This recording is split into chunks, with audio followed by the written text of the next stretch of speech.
ರಾಜಾ ರಘುವಂಶಿ ಮದುವೆಗೆ ಮೊದಲೇ ಹಿಂಟ್ ಕೊಟ್ಟಿದ್ಲು ಸೋನಂ. ಒತ್ತಡ ಹೇರಿ ಮದುವೆ ಮಾಡಿದ್ರೆ ಪರಿಣಾಮಗಳನ್ನು ಎದುರಿಸಬೇಕಾಗುತ್ತೆ ಅಂತ ಎಚ್ಚರಿಕೆ ಕೊಟ್ಟಿದ್ಲಂತೆ. ತನ್ನ ತಂದೆ ತಾಯಿಗೆ ಎಚ್ಚರಿಕೆ ಕೊಟ್ಟಿದ್ಲಂತೆ ಈ ಪೂನಂಗೆ ಇರುವ ಅಫೇರ್ ಬಗ್ಗೆ ಹೆತ್ತವರಿಗೆ ಆಕೆ ಹೇಳಿದ್ದಾಳೆ. ಅವರಿಗೆ ವಿಚಾರ ಗೊತ್ತಿತ್ತು. ಆಕೆಯ ಸಹೋದರ ವಿಪಿನ್ನಿಂದ ಹೆತ್ತವರಿಗೆ ಈ ಕುರಿತು ಮಾಹಿತಿ ಸಿಕ್ಕಿದೆ. ಪೂನಂಗೆ ರಾಜಾ ರಘುವಂಶಿ ಜೊತೆ ಮದುವೆ ಇಷ್ಟ ಇರಲಿಲ್ಲ ಅನ್ನೋ ಮಾಹಿತಿಯನ್ನ ಅವರ ತಂದೆ ತಾಯಿಗೆ ತಿಳಿಸಿದಾಳೆ ಆಕೆ ತಮ್ಮನ ಮುಖಾಂತರ. ಆದರೆ ರಾಜ್ ಕುಶ್ವಾಹ್ ಜೊತೆಗಿನ ನಂಟಿನ ಬಗ್ಗೆ ಪೂನಂ ಹೆತ್ತವರು ಆಕ್ಷೇಪ ವ್ಯಕ್ತಪಡಿಸಿದ್ರು. ತಮ್ಮದೇ ಸಮುದಾಯದಲ್ಲಿ ನೀನು ಮದುವೆ ಆಗಬೇಕು ಅಂತ ಹೆತ್ತವರು ಫೋರ್ಸ್ ಮಾಡಿದ್ರು. ಹೆತ್ತವರ ಒತ್ತಾಯಕ್ಕೆ ಮಣಿದು ಮದುವೆ ಆದ್ರೂ ಎಚ್ಚರಿಕೆ ಕೊಟ್ಟಿದ್ಲಂತೆ. ಮುಂದಕ್ಕೆ ಏನಾದರೂ ಆದರೆ ನೀವೇ ಜವಾಬ್ದಾರಿ, ಮದುವೆ ಆದರೆ ಆ ವ್ಯಕ್ತಿಗೆ ನಾನು ಏನಾದರೂ ಮಾಡ್ತೀನಿ ಅಂತ ಎಚ್ಚರಿಕೆ ಕೊಟ್ಟಿದ್ಲಂತೆ. ನೀವೆಲ್ಲರೂ ನೋಡ್ತೀರಾ ಅದನ್ನ ಅಂತ ಕೂಡ ಹೇಳಿದ್ಲಂತೆ ಆಕೆ. ಈ ಪರಿಣಾಮಗಳನ್ನು ನೀವೆಲ್ಲರೂ ಎದುರಿಸಬೇಕಾಗುತ್ತೆ ಅಂತ ಹೇಳಿದ್ಲಂತೆ. ತನ್ನ ತಂದೆ ತಾಯಿಗೆ ಎಚ್ಚರಿಕೆ ಪೂನಂ ಕೊಟ್ಟಿದ್ಲು. ಮಗಳ ಮಾತನ್ನ ಕೇಳಿಲ್ಲ. ಅವರ ತಪ್ಪಿಗೆ, ಅವರ ಎಡವಟ್ಟಿಗೆ, ಅವರ ಮಾನ ಮರ್ಯಾದೆಗೆ ಇಲ್ಲಿ ಮತ್ತೊಬ್ಬ ಅಮಾಯಕನ ಜೀವ ಹೋಯ್ತು.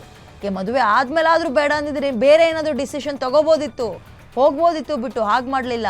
ಹನಿಮೂನ್ ಅಂತ ನೆಪವನ್ನ ಕೊಟ್ಟು ಆತನನ್ನ ಯಾಮರ್ಸಿ ಕರೆದುಕೊಂಡು ಹೋಗಿ ಬೆಟ್ಟದಿಂದ ತಳ್ಳಿ ಆತನನ್ನ ಸಾಯಿಸಿದಾಳೆ. ಸೇಮ್ ಥೇಟ್ ಸಿನಿಮಾ ಸ್ಟೈಲ್ನಲ್ಲೇ ಈತನ ಕೊಲೆ ಆಗೋಗ್ಬಿಡ್ತು ತನ್ನ ಪ್ರಿಯಕರನ ಜೊತೆಗೆ ಸೇರಿ. ಪೂನಂಗೆ ಇರುವ ಅಫೇರ್ ಬಗ್ಗೆ ಹೆತ್ತವರಿಗೆ ತಿಳಿಸಿದ್ರು ಕೂಡ ಹೆತ್ತವರು ಕ್ಯಾರೆ ಎಂದಿಲ್ಲ. ಅಲ್ಲಿ ಜಾತಿ, ಮಾನ, ಮರ್ಯಾದೆ ಅಂತ ನೋಡಿದ್ದಾರೆ. ಪರಿಣಾಮವಾಗಿ ಇವತ್ತು ಅಮಾಯಕನ ಹೆಣ ಬಿತ್ತಲ್ಲ. ಮದುವೆ ಆಗಿ ಇನ್ನು ಹಸಿಮೈ ಆತನದ್ದು ಕೂಡ. ಹನಿಮೂನ್ಗೆ ಅಂತ ಕರ್ಕೊಂಡು ಹೋಗಿ ಆತನನ್ನು ಅಲ್ಲಿಂದ ತಳ್ಳಿ ಎಲ್ಲವೂ ಪ್ರೀ ಪ್ಲ್ಯಾನ್ಡ್ ಮಾಡಿ ಪ್ರಿಯಕರನ ಜೊತೆಗೆ ಈಗ ಆತ ಪರಲೋಕ ಸೇರಿದ. ಇವರು ಪರಪ್ಪನ ಅಗ್ರಹಾರವನ್ನು ಸೇರಿದ್ದಾರೆ, ಜೈಲು ಸೇರಿದ್ದಾರೆ.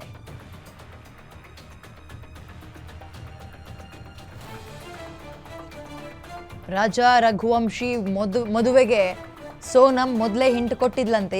ಈ ಸುದ್ದಿ ಇದೀಗ ದೇಶಾದ್ಯಂತ ಚರ್ಚೆಗೆ ಕಾರಣವಾಗಿದೆ. ನಿಮಗೆ ಈ ವಿಚಾರದ ಬಗ್ಗೆ ಅಷ್ಟಾಗಿ ಐಡಿಯಾ ಇಲ್ಲ ಅಂದರೆ ವೆರಿ ಕ್ವಿಕ್ ಆಗಿ ಹೇಳೋದಾದ್ರೆ, ಸೇಮ್ ಸಿನಿಮಾ ಸ್ಟೈಲ್ನಲ್ಲಿ ಹೆತ್ತವರು ಒತ್ತಡ ತಂದ್ರು, ಫೋರ್ಸ್ ಮಾಡಿದ್ರು ಅನ್ನೋ ಕಾರಣಕ್ಕೆ ಮದುವೆ ಆದ್ಲು. ಮದುವೆ ಆದ ನಂತರ ಹನಿಮೂನ್ಗೆ ಅಂತ ಗಂಡ ಹೆಂಡತಿ ಹೋದಾಗ